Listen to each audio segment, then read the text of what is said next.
All set, Kathleen? Oh, sorry. I pledge allegiance to the flag of the United States of America and to the republic for which it stands, one nation, under God, indivisible, with liberty and justice for all. Where is she? Where'd Casey go? Was she here at all when we started? Yeah. Well, if she was here and then went to the bathroom, we're good. Okay. Yep. Okay, all right. Well, we'll go ahead and can I get a motion to approve the meeting agenda, item B? All motion. Can I get a second? Any discussion? All those in favor? Okay. Okay, I'm going to ask for a moment of silence for Dr. Stephen Fleury, Board of Education member from 2006 to 2012, who passed away just recently.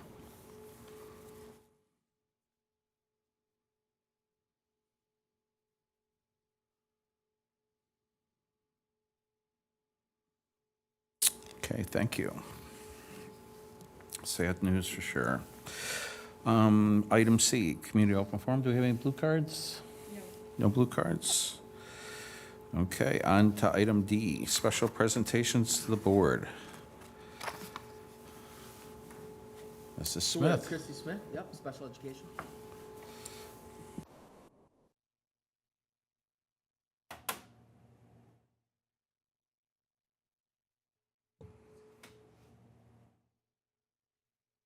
All right, so I'm going to give a little bit of overview of what our department includes, and then we'll go through some of the pieces of what kind of services we have for our students.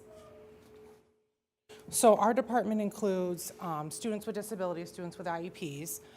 We also include preschool special education. That's students who are ages 3 through 5, and for that piece, we coordinate with the county, which for our district includes 3 counties.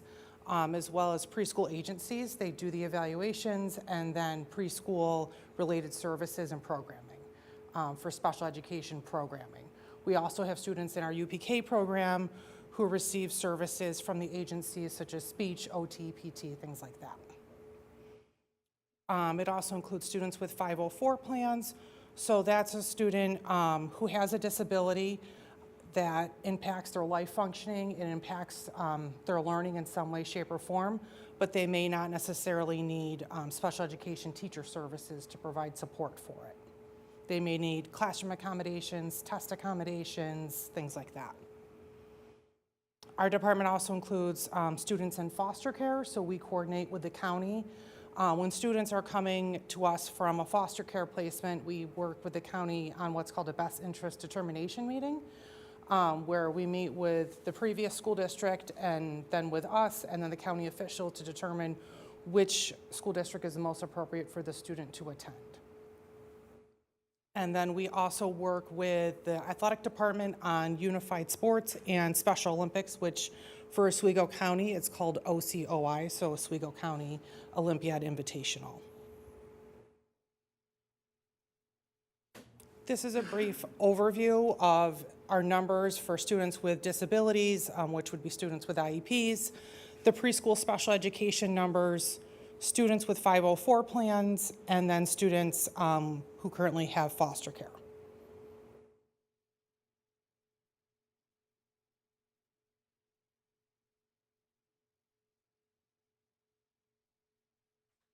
In terms of staffing for our department, we have 40 special education teachers. We have related service providers, and that includes occupational therapy, physical therapy, and speech therapy services. School psychologists are also included in our department. We currently have 9, which includes 1 intern as well. We have 128 teaching assistants, and that's district-wide. And then our office staff has 2 clerical, and then myself and another administrator.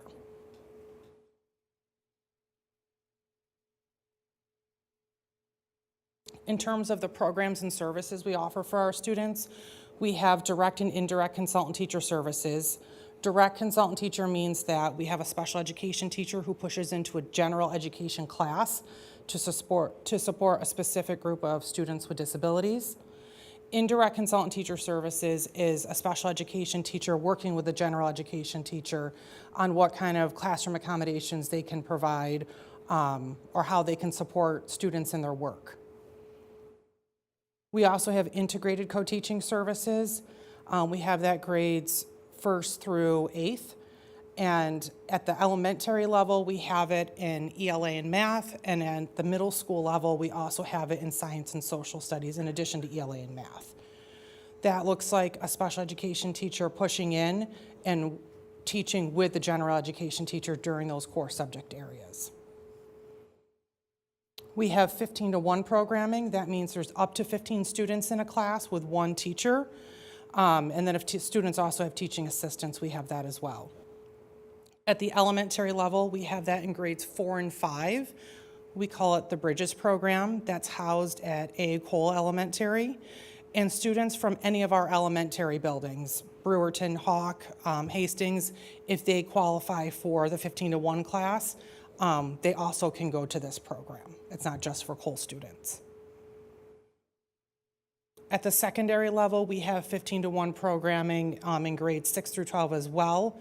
At the middle school, we have ELA and math, and at the high school, we also have, in addition to ELA and math, science and social studies.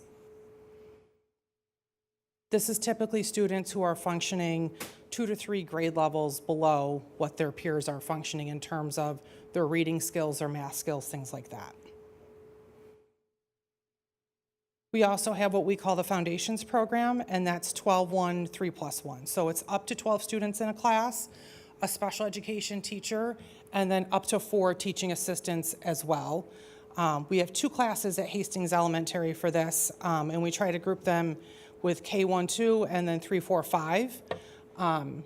We have a middle school class that is combined grades 6, 7, 8, and then a high school class as well. These are students that are often on a track of alternate assessment as opposed to taking like the New York State 3 through 8 math and ELA and science assessments or a Regents exam. Not always, but typically that's the profile of the students that we have in that class. We also teach life skills to them in terms of when they're going to graduate from high school, what that can look like for work study skills.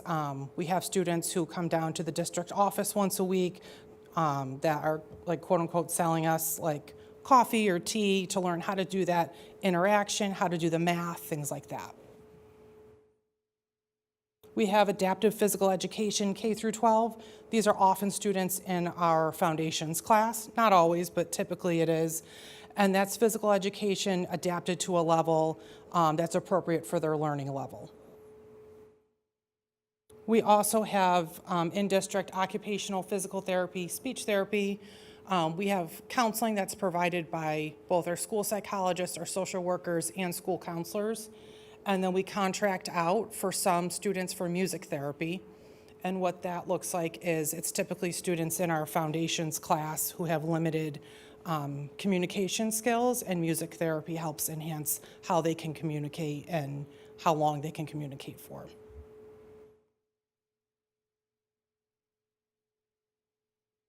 Out-of-district placements that we can refer students to for BOCES programming.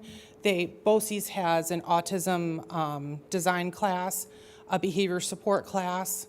They also have a day treatment class, which that's a mental health-based class. We also contract with OCM BOCES for a deaf and hard of hearing class. We have a student who attends there. And then we also contract with BOCES if a student needed like teacher of the deaf services, teacher of the visually impaired. In addition to, we have some students who are in residential programs. The referral process to an out-of-district placement, it looks like we start with the least restrictive environment first. That's what we're required to start with. There's extensive data collection involved. We have numerous team meetings. If it's a behavior-based class or a day treatment type program, a functional behavior assessment must be completed and a behavior intervention plan in place for a minimum of 6 to 8 weeks prior to us referring to the BOCES program. We also do program tours with students and families prior to us placing them there to be sure it's a good fit for BOCES, but also a good fit for our families and students. A big piece of what we also do in our office is manifestation determination meetings. And what that means is it's a meeting to determine if when a student breaks the code of conduct or has a referral that they didn't follow the code of conduct, we have a meeting to talk about, is that related to their disability? Was it caused by that? If it is determined that it's related to their disability, we would determine, is a suspension appropriate? For every manifestation that is connected to a student's disability, we have to follow that up with a CSE meeting and then determine if a functional behavior assessment and behavior intervention plan are needed, and then have another meeting to review that as well. So it's kind of a three-prong piece to that. Can you stay on that for a second? Because I think it's important that it's said as many, many times in public space. When the state education department changed that rule within a few years ago, that a student with an IEP or a 504 has already accumulated 10 suspension days, that they require a manifestation hearing. And the only way around that is if whatever they did resulted in serious injury, drugs, or weapons. So when something happens in the classroom that doesn't fall into those three buckets, what is the process in assembling the manifestation hearing, the people around it, just so people know that it can't happen at the drop of a hat? Sure, so it happens, I don't want to say daily, but multiple times a week, I would say, is what happened this morning, where a student had a referral, but he's over 10 days of suspension, so they contact me. They have to pause before they can't suspend. They have to pause and contact me first to set up a meeting. I set up a meeting as soon as possible. A manifestation is, I think, the only meeting that you don't require a 5-day notification. All CSE meetings do require a 5-day notification, with the exception of a manifestation. So I have to assemble whoever is on that student's team. So if it's a student with an IEP, we have the school counselor, the social worker, if they're providing counseling services to that student. We also have a special education teacher, a general education teacher, a principal. That's part of the referral piece. And if the student had related services that we think could impact the referral that they had. If it's a 504 student, we have the school counselor, we have the general education teacher, the school psychologist is at both of those meetings, either 504 or CSE meeting. And I chair all of the manifestation determination meetings. So just so everyone can hear that, when a student breaks code of conduct, there's a massive disruption to all of those other students that would have been their gen ed teacher, that would have been their special ed teacher. All of those things now have to get disrupted so that we can comply with New York State's making us to comply before we can suspend for behavior that anyone else would have been suspended for, correct? Mm-hmm. If they're over 10 suspensions Correct. and they have an IEP or a 504. Thank you. So like I said, if it's determined that it's connected, we have to have another meeting after that to talk about if there's any deficiencies in the IEP or anything that needs to be updated or changed as part of it, and then if a behavior intervention plan is appropriate. If it's not connected, the principal can proceed with the suspension or the consequence that they were going to provide. Chrissy, just one clarification on that. For the 10 days, once you hit the 10 days, but in that 10 days, is there a distinction between connected or not connected? We're not required to have a meeting. Okay. In that 10-day slot, unless it's a superintendent's hearing. Okay. Then as a good practice rule of thumb, even if the kid's only at 5 days of suspension, we would have a meeting for that purpose. Okay. And the reason for that is that if there is a connection, then we're obligated to then go and look at the IEP to put in any kind of changes, because if the state sees that the same kids with IEPs or 504s continually are suspended, but that the IEPs or 504s are never modified, they're going to then blame the school and say, "What? Clearly you realize that it wasn't working," is what the state has said to us. Yeah, and I'm kind of a data guy, so what's the results? Are you seeing positive results by this overall system in that once this gets, I know it's a loaded question, but I've got to ask it. So are you seeing a positive result, or is the behavior still continuing? So you're doing this monumental lift. I would say, we have students who continue to vape, continue to display inappropriate behaviors, and we can find it not connected. And it's like we have a meeting almost once a week for some kids. We have parent meetings, we have social workers visit the house, we have school psychologists work with the family, we connect them with Farnham. And, you know, sometimes not everyone is on board with our same mission. So, you know, although we can put as many supports in place as possible, we also have to have the buy-in from all the Absolutely. pieces. So short answer is no. No, yeah, exactly, no. So. Okay. And just one other clarification, so you just mentioned something that, like vaping. Now, with the new cell phone policy, if it's a, you know, failure to follow directions and put the cell phone away, you know, things that, if it's determined today that Johnny was vaping, it's not connected, manifestation hearing held, not connected, we're gonna suspend him out. When he comes back, if day 2 he's vaping again, do you have to do another manifestation hearing, even though it's the same conduct? Yes. So after 10, we have to have a meeting for every single instance of ISS or OSS. So that same student could vape every day he comes back from suspension, and then the manifestation determines it's not connected, so then they can be suspended again, and that can just rinse, you know, wash, rinse, repeat?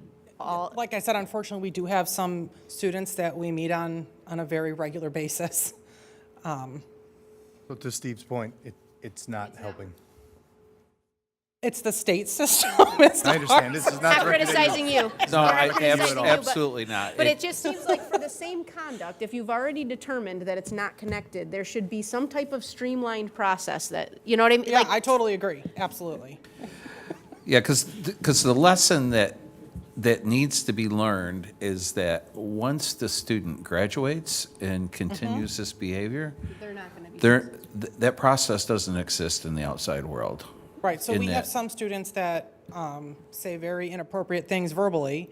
Right. And, you know, something I may ask the family, would they say that if they were at Walmart? Well, no, they wouldn't say that at Walmart. Then why would you say it at school? It's not appropriate there, Correct. it's not appropriate here. You Right. know, when they graduate in a few months, who's going to tell them that's not appropriate? It's going to be a police officer or something, you know. Correct. That's kind of my point, is that if it's not working, they make us go, you know, the long way around the tree, and we're just not getting any better results. And at the end of the day, you know, I think as a board, you know, protecting the overall conduct of the district is important.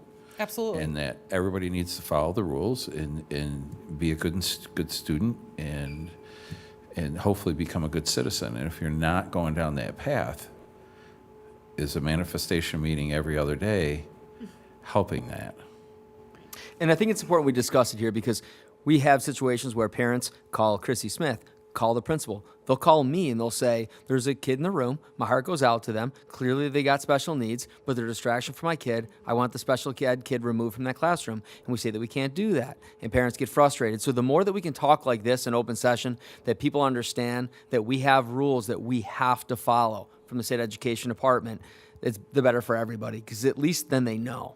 Right, and to Tom and Steve's point, you know, aside from what's going to happen with that kid down the road when there's not these protections, it's almost, to some extent, in those situations where there's Right. not improvement, now it's really just this kid's protected. He's living in a bubble while he's in school, protected by this, knowing he's, you know, protected from being in trouble, disrupting your time, the psychologist's time from serving other students, disrupting the teaching, disrupting the educational environment in perpetuity.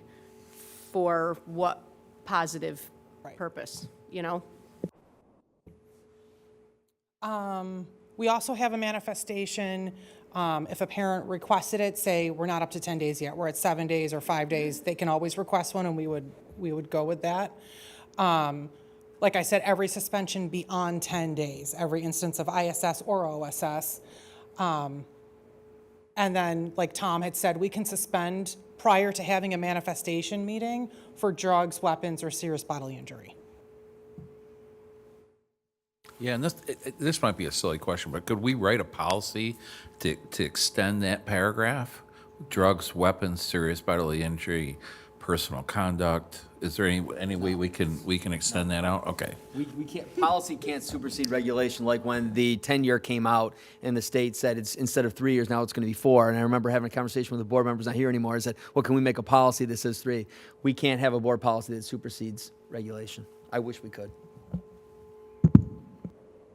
So some proactive steps that we're taking to help mitigate some of the manifestation pieces are training our student services staff and principals in therapeutic crisis intervention for schools to de-escalate students who are escalated, a follow-up process with them after in terms of almost like a wraparound care in terms of, what happened, why did it happen, what could we do different next time. We're also providing professional development to staff on trauma-informed practices. So approaching a student who has a history of trauma looks different than approaching a student who doesn't. And the way we respond to them when they're upset or escalated may look different. And then coordinating with outside supports for families as well is a big piece that our social workers, counselors, and school psychs also do.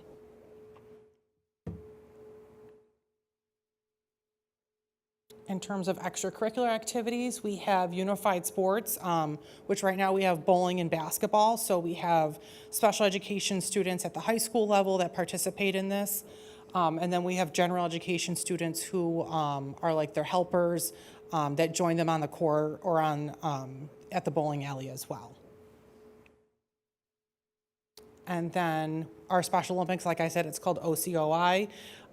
We have special education students who participate in this, and then we also have general education students who provide support, and this is a really big day. I always say it's my favorite day of the year. We have teaching assistants, special education teachers, we have speech therapists and physical therapists who come. Some of our school psychologists come as well. And this is a big day in the county. All the county schools come together at Phoenix, and we celebrate our students. There's many activities for them. There's a gold medal ceremony. It's a really nice thing. Any questions?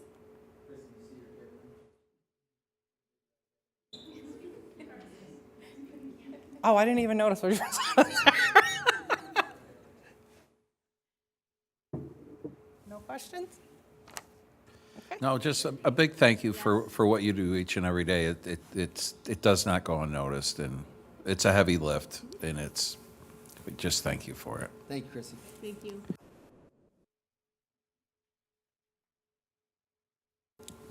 Next we have Aaron Phillips. Yay, my favorite part. We got Yeah. some great data. I was told I have to use the laser pointer, no more taking the microphone to the, oh, Right? That's what I say. I know. All right.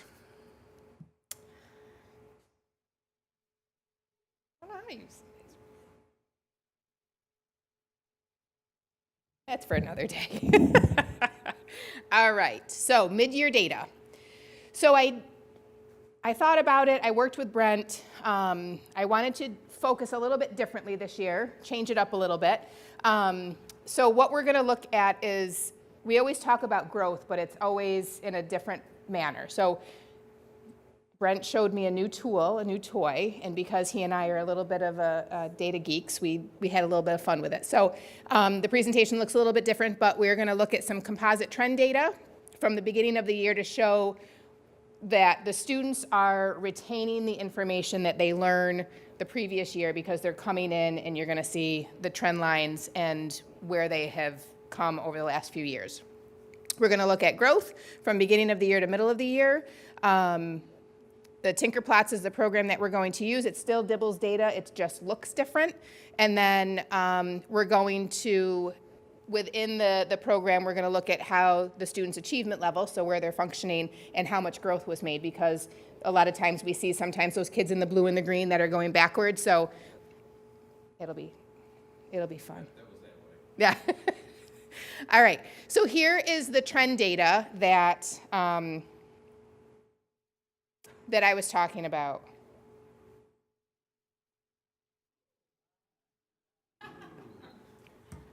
So, I did not show kindergarten. Simple things, people, simple things. I didn't show kindergarten because we don't have any control over kindergarten except for those small group of kids that, not small, but the 100 and something kids that go to UPK, but they're spread out. So what we can control is what our students are taught in kindergarten and then beyond. So here's first grade. So you can see the trend line is going up. And the dark line is where our kids are. So first grade kind of plateaued a little bit, went up a little bit. But from where we were in 2021, you can see that the kids are retaining that information and they're moving. And this is composite, so that takes into account all of the different subtests that they're tested on. So Aaron, just to be clear, 2021, the years, that's first grade in that year. So these are different Yes. groups of kids Yep. and what the score they're coming in with. Correct. In first grade. Yes. So the kids, correct. So 2020's kindergarten were taught. So the skills, the tools that we are using to instruct our kids are working, right? Like that's what this shows you.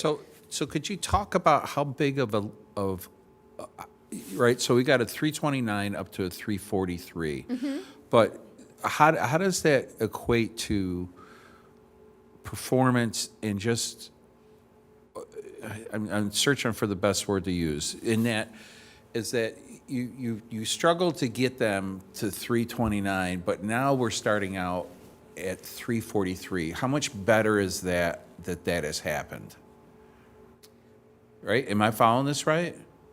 I think so. So So my point is that if you spend a year with a student, they take the summer off and then they come back in. This number indicates what they retained and back to Over the summer, fall. yes. So if they've retained a lot more, is there a big difference between 329 and 343? So the year going into 2021, it would take longer to get them back up onto track than it would be what the kids are currently.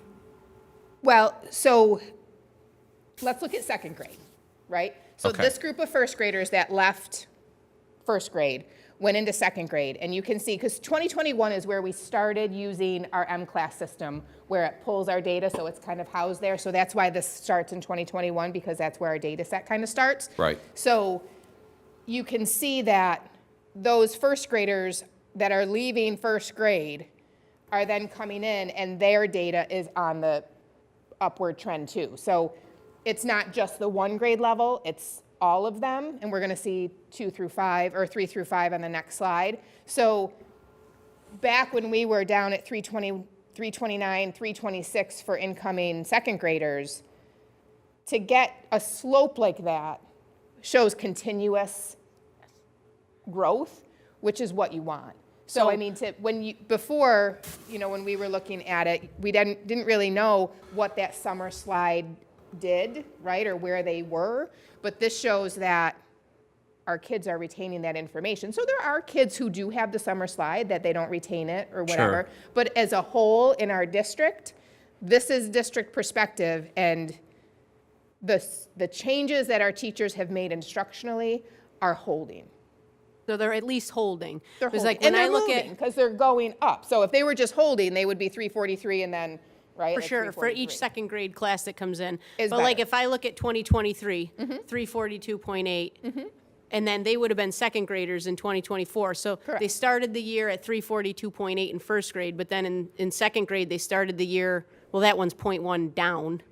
But But the bar raised. Okay. Right? So like the Is- bar. So, okay, so that's important distinction. Yes. So this isn't taking the same test, so, No, because it's a grade level right. above. So it Okay, so those includes- scores don't go up with grade level. So like, it's not building from first grade to second grade to third grade, like, those numbers don't go up. So that's the 342, I guess, so what I'm trying to say is, a 343 in first grade, if they just retained what they got the 343 in first grade, they learned nothing, they skipped a year essentially, and that number would be substantially lower in second grade? Yes, because the Okay. bar raises. Okay, so the number doesn't necessarily raise Cor- from first to second. You see what I'm like saying? their So- overall number, their overall score?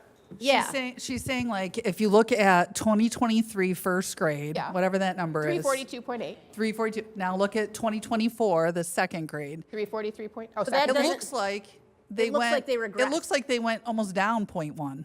But they But they didn't. didn't. They It's a didn't because the second grade bar raises. 342. Correct. A second grade 342 is a lot So the more. spectrum, Yes. okay, so. Yes, because this is a whole year, so that's at the beginning of the year, so that's where the kids came in. Yep. Right. So now the kids have gone through first grade. This is now where the second graders came in. Their oral reading fluency is supposed to be up here. The passage is harder. The words that they're reading that are nonsense word fluency they're not just, 3 syllables. So they're to get a 4. 342, it's a lot harder in second grade.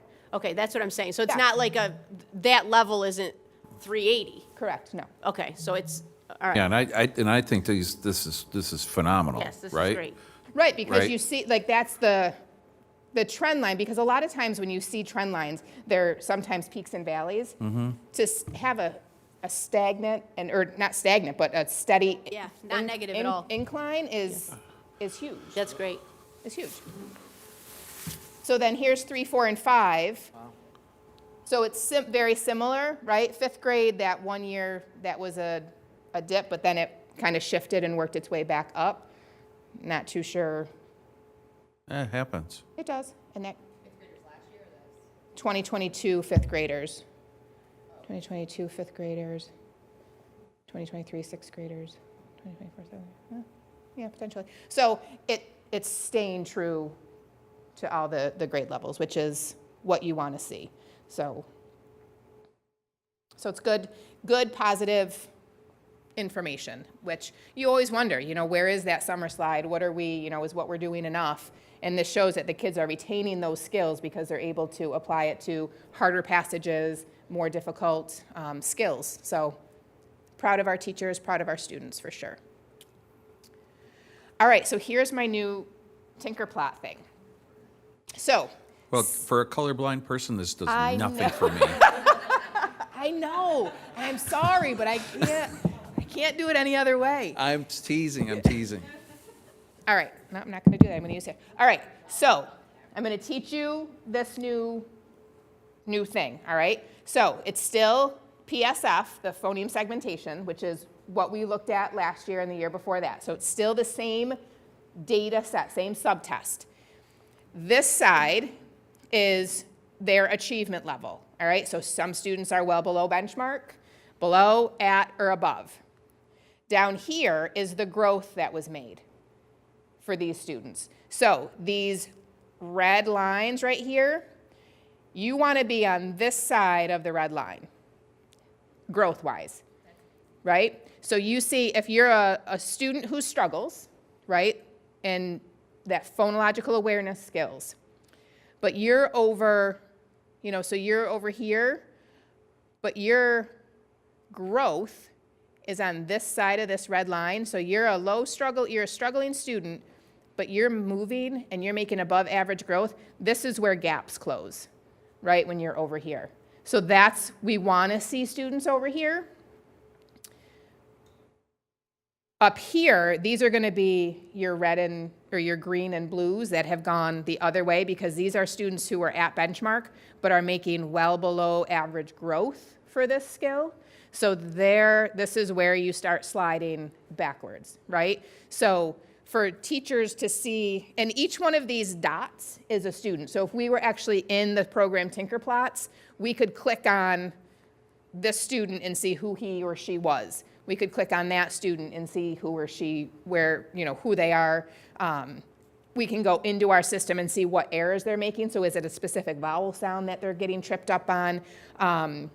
One of the grade level meetings, we were talking, and one of the kindergarten teachers said, we are right now in the program that we use called Haggerty at the onset and rhyme. So that's the beginning sound and then the ending sounds. So when I heard that, I said, that makes a lot of sense, because when I opened up and I saw the student's profile and how they did on the test, because you can dig in, that's what the students were doing. So really you want to say, if I say the word go, what are the sounds you hear in go? And the students are supposed to say go. What are the individual ones? What some students were doing is they were doing, if the word was cat, let's just say, they were going k, at. Onset is k. and then at is that rhyme part. So it's the beginning and end. So they were blending it. You don't get credit for the at part because they want each individual sound. But that's what they were, in their lessons, that's what they were learning. So that made a lot of sense. So now come end of the year, right? So these kids that are kind of down here or up here that went the other way, now we're going to progress monitor them and we're going to see, is that, can we adjust that? And when you're progress monitoring, you can kind of do a little bit of teaching and things in there too. So this is a great representation for the teachers and the principals to see where are these students and what is causing them to stay back here or what is causing them to move. And I think in fairness to the teachers, there are some kids that you can click on and see that they've already missed 67 days of school. For some. Right? So, Yep, yeah. that is, and that's why they might not have, they work with the social worker, or the counselor, or the student support team on getting their attendance here, Can't teach right? them to- So, and what teachers will say is, when they're here, they get it, and then they're gone for a week, and then they come back, and they get it, and then they're gone. So it's really hard to rule out certain things, is it a disability, is it other situations that are getting in the way, what's getting in the way of their learning, and we chalk it up to attendance to start until we know better, because once they're there and they get consistent instruction, then we have a better idea. And you have the data to back that up as far as what the root cause of it is. And that to me is the most important. Within my training, that's the most important thing, is understanding truly what's the root cause of it, and to help my handicap. So be in the upper right hand, Yep. having that many dots up there, that's a good thing, right? That's a good thing, because Okay. those are our kids who are above. Above benchmark, and well they're above average. Still making well above average growth. Right. I don't know what those colors are, but I'm Yep. just. The I'm picking colors up- are the I'm pick- different schools, so you can see the There's a lot of them, right? There's a lot Good. of 'em, Okay, yes. thanks. quantity. That's a good thing. So that's how you read it. So now we're going to go into correct letter sounds. Again, the same data point that we were looking at before, set up the same way. This is where the kids, for those of you who are new, they will get a nonsense word. So it might be, that wasn't a real word, zot. And they have to say zot, right? So they are, they read it and then they look at it that way. When they, in first grade, I switch this and we want them to be able to look at zot and just read zot that way instead of sounding it all out. So, so this is, the kids are still learning their letters and the sounds that go with them. So the foundation is this. So this is where I'm spending my focus, because if their foundation isn't strong, then getting to this point is not going to get there. And then getting to in second grade when it gets, or first grade and second grade when it gets to those nonsense words, they will struggle with multisyllabic words when they get into third grade. So this is where I'm going to focus with my AIS staff. This is where I'm focusing with the principals. And that's the conversation that we're having, because this has got to be strong. So again, same thing. We have a lot of dots up here. These ones are here. We want to keep a close eye on these students who are at benchmark and making average growth, that they don't go to this side of that line, right? Because if they go here, then they're going from a green to a yellow, and we don't want that. We want them to keep going this way. So these students that you see down here are a lot of the same students that you saw on the other one, right? So, so we're narrowing down and looking at them. So here's our first grade. So you see this column over here is different though, right? Like this is the tested out column. So this is first grade phoneme segmentation, same phonological awareness skill, but these are kids who have the skill, they test it out, they're moving on, they're onto something different. So a lot of times these kids don't come into play in the document that I was showing you the last couple of years. So those are kids, those are good too, because they've mastered that skill, right? So they're not worried, we're not worried about them. So again, we start to have a little bit more here. This is troublesome, but again, I want to look back and see where were these students with this skill in kindergarten, and that's what we've got to look at, right? So what's being done so that they continue to move and not go back this way. So here, this is that shift, so they're gonna see Zot and just read Zot. And the more words that they can read that are not familiar to them lets us know that they have their code, they can get those words off the page. And again, these students, where are they with their correct letter sounds when they're leaving kindergarten? So that foundation is really where we're spending our time this year. And this kind of puts it into perspective a little bit. It allows us to see it in a different way.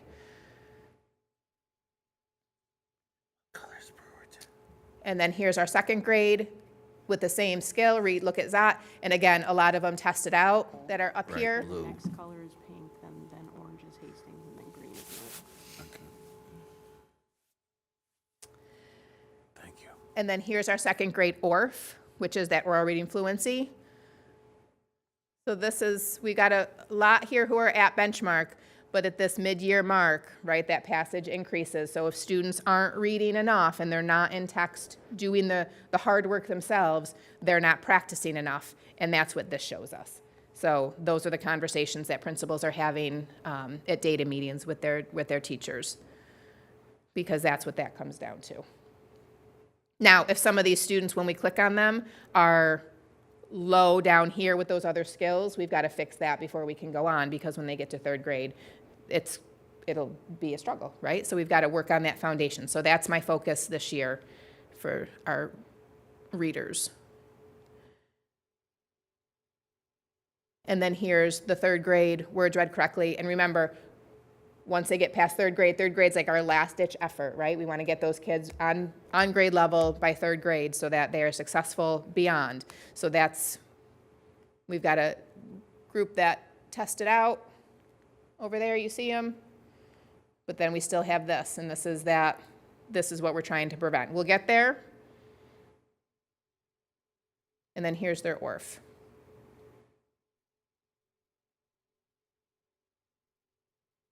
And then here is, so we started a new program this year. Not new. Last year we were using it, but we were still using for math. So we usually don't have anything for math.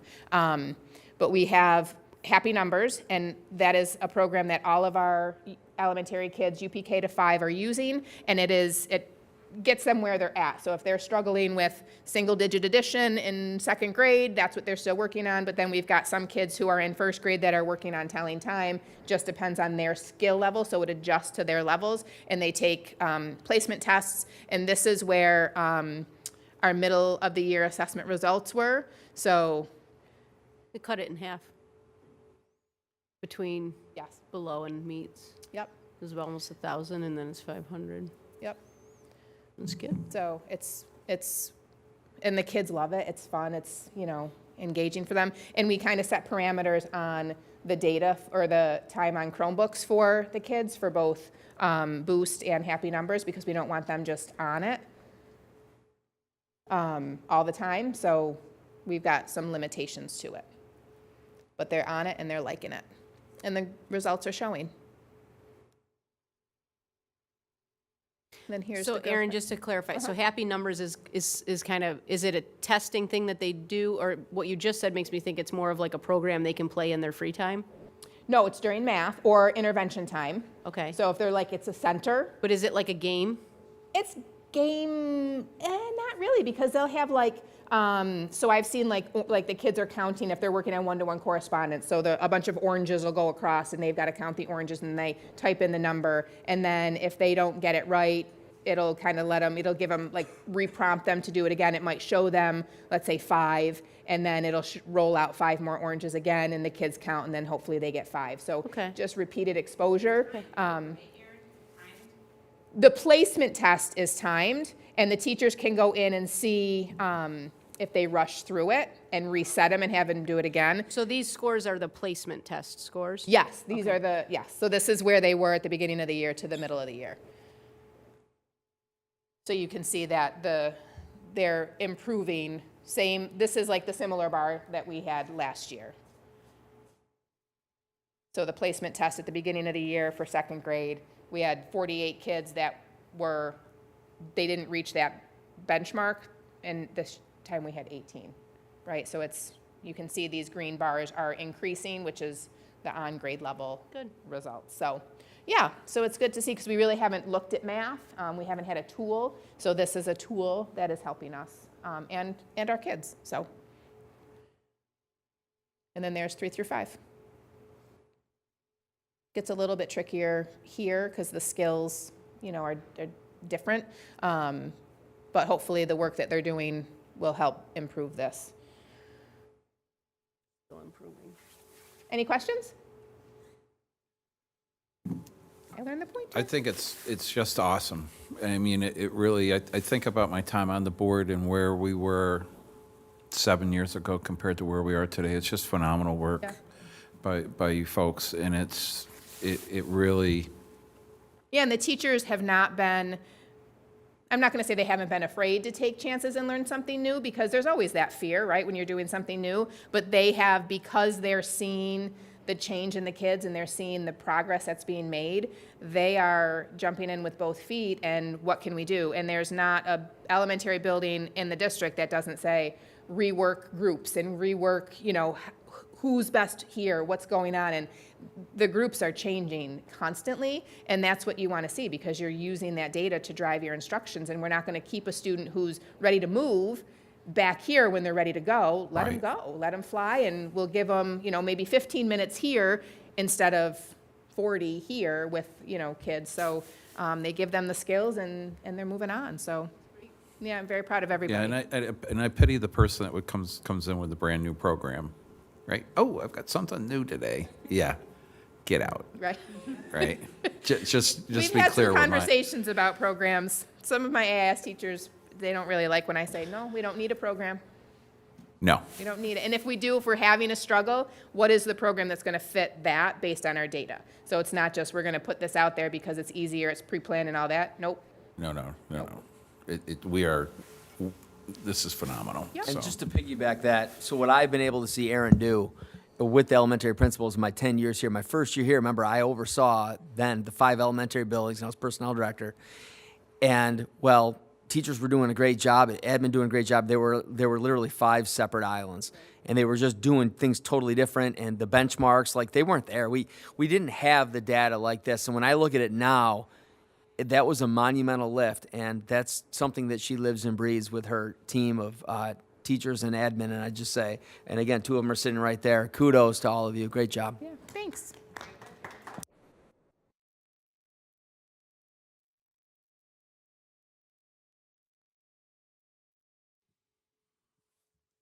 Okay, on to item E. Can I get a motion to accept E in its entirety? No motion.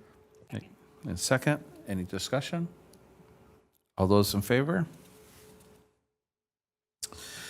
Okay, thank you. On to item F, consent agenda. Could I get a motion to accept F in its entirety? I'll second. Any discussion? All those in favor? Okay, on to item G. Mateo, we'll have you start off. Thank you. The Drama Club's opening night of Hadestown was very successful. The cast did a wonderful job and are set to return for the remaining shows, February 27th through March 1st. There was a member in the audience so taken with the performance that she reached out to members of the original cast and national tour to let them know of our production and its quality. We received a video from Amaya Braganza, who played Eurydice in the national tour, as well as Malcolm Armwood, swinger member of the original Broadway cast and still performing, to wish our students success and congratulations. If anyone's interested, Ms. Shantz was kind enough to give me one of the messages to share with you guys. But moving on for now, student government and Ms. Shantz have been planning and are looking forward to the educational Disney trip taking place this March 9th through 14th. More information to come. Ms. Nelson reports that the DECA Club state qualifiers have been hard at work preparing for the competition and are set to head to the Rochester Convention Center this March 5th through 7th. Good luck to them all. The girls' varsity sectional basketball game is set to take place this Wednesday, February 26th. If they win, they will advance to the semifinals on March 4th. Again, good luck to them all. The Center for Instruction, Technology, and Innovation recently celebrated the remarkable accomplishments of the career and technical education top 3 students across various programs. This year, we had over 40 students recognized from Central Square. Congratulations to them all. And indoor track and field sectionals were very successful. Congratulations to the girls 2025 Class AA Section 3 champions. State qualifiers are set to take place tomorrow, February 25th. I, again, would like to wish luck for the student athletes participating. And lastly, congratulations to senior Jackson Perkins, who held a record of 43-0 this wrestling season and will be representing Paul V. Moore at states held in Albany, New York. And that's all for me. Thank you. Yeah, I was going to say, you could take your job, Tom. Yeah. I only have a couple after that, but if you want to ask the board. Yeah, no, we'll, any board members have anything to report? I don't want to steal Tom's stuff. No, go ahead. Yeah. You know, I gotta just, we've been dealing with snow removal, everybody, And kudos to our staff as far as, they did a wonderful job. I mean, there's no delays. You come on campus and obviously it looks like a bomb has gone off because of the amount of snowbanks, but amazing job.